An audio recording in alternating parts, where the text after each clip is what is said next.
अस्सलाम वालेकुम नाज़रीन, हम आपको अब अपने दूसरे शोहर की दूसरी स्टोरी सुनाएंगे और फिर मेरी देवरानियाँ मेरे साथ भी अच्छा सलूक नहीं किया करती थी, तो फिर मैं बहुत परेशान रहती थी। मेरा शौहर जब काम से वापस आता था तो मैं उसे कुछ कहती तो वो बेचारा भी थका हुआ होता था, इसलिए मैंने उसे कभी कुछ भी नहीं कहा।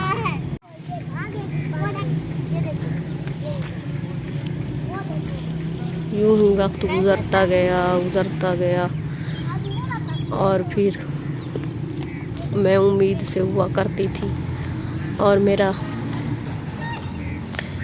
ससुर बहुत खुश रहता था। कभी आम खाने को मन करता था, कभी मुर्गी को खाने को मन करता था। हमारे बलूच लोग हैं, वहाँ के रहने वाले हैं, तो कभी कुछ मंगवाने की, क्योंकि हम सब इकट्ठे हुआ करते थे। और फिर वो मेरी देवरानियाँ कहती थी कि ये नया बच्चा पैदा करने वाली है, इसकी इतनी खिदमत गुजारी कर रहे हैं, ये है वो है, सब खट्टी जली बातें गंदी किया करती थी। और फिर तो खट्टी जली गंदी कड़वी बातें किया करती थी, क्योंकि लिए वो यही चाहती थी कि इसके बच्चे ना हो हमेशा। मेरी शादी से पहले मेरी वो दोनों देवरानियाँ बहनें भी थी, एक के तो बच्चे भी नहीं थे और दूसरी के एक लड़की थी। तो वो यही चाहती थी कि मेरी तकरीबन 2 साल से पहले उसकी शादी हुई थी, तो फिर वो कहती थी कि मेरे अभी कोई बच्चे भी नहीं हैं, इसे इतना जल्दी बच्चा हो गया है, ये वो जैसे गंदी औरतें बातें करती हैं डेरा गाजी खान की। ख़ास तौर पर औरतें बहुत बुरी होती हैं, इस वजह से वो मेरे ऊपर नाम रखती, ये वो सब कुछ ऐसे बातें करती थी। इस तरीके वक्त गुजरता गया और मेरा घर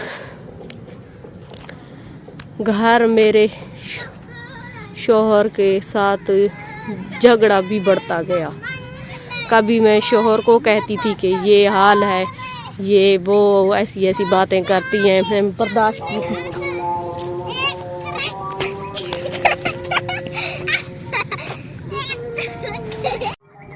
तो इस वजह से मैं बहुत परेशान रहती थी और हमारा झगड़ा बढ़ता गया। हम दोनों के बीच में ना चाकियाँ बढ़ती गई और मैं अपनी वो मेरी देवरानी थी, वो मेरे साथ बहुत अच्छा सलूक किया करती थी और इसी तरीके से। और जब मेरा बेटा पैदा हुआ तो उसके लिए मैंने एक बकरा ख़रीदा ताकि मैं इसका हकीका करूँगी। तो मेरे शौहर ने भी एक बकरा लिया था, वो बेचारा मर गया था। और इस वजह से कि हम अपने बेटे की खुशी करेंगे, मेरी देवरानियाँ कहती थी कि अब इसकी बड़ी खुशी होने जा रही है, ये वो ऐसी गंदी बातें करती थी कि मेरी नंदें सारी उसके साथ रहने लगी, क्योंकि लिए मैं गैर थी ना उनके लिए। इस वजह से ये सब कुछ होता गया। मैं नहीं चाहती थी कि मेरा घर टूटे।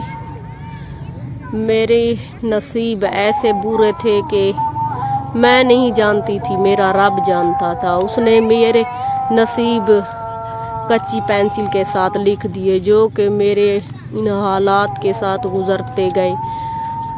जो वक्त मेरी ज़िंदगी का गुजरता गया और मेरी तकलीफ़ें और परेशानियां भी बढ़ती गई। तो नाज़रीन, आज की हमारी वीडियो के साथ हम आपसे इजाज़त लेना चाहेंगे। अगले एपिसोड में हम आपको और मज़ीद तफसीलात यानी कि बताएंगे कि हमारे साथ क्या क्या होता गया। नाज़रीन, हमारा चैनल सब्सक्राइब करें और हमारे साथ रहें। मैंने बड़ी मुश्किल से ये अपना चैनल बनाया है ताकि कुछ बहनें और भाई इससे सबक सीख सकें। जिन बहनों के घर بستے اجڑ جاتے ہیں، وہ بھی اس سے سیکھیں کہ ان کے سسرال والے ان کے ساتھ کیسا برتاؤ کر رہے ہیں، اور جو بھائی اپنی بیویوں اور بچوں کے ساتھ کرتے ہیں وہ بھی بالکل ایسا نہ کریں، تاکہ ان کی آنے والی بیٹیاں اور بہنیں کسی مشکل کا سبب نہ بن سکیں، اور کسی مردوں کے ہاتھوں بھی ان کا ایسا برا انجام نہ ہو۔ خدا حافظ، آج کے لیے اتنا کافی ہے۔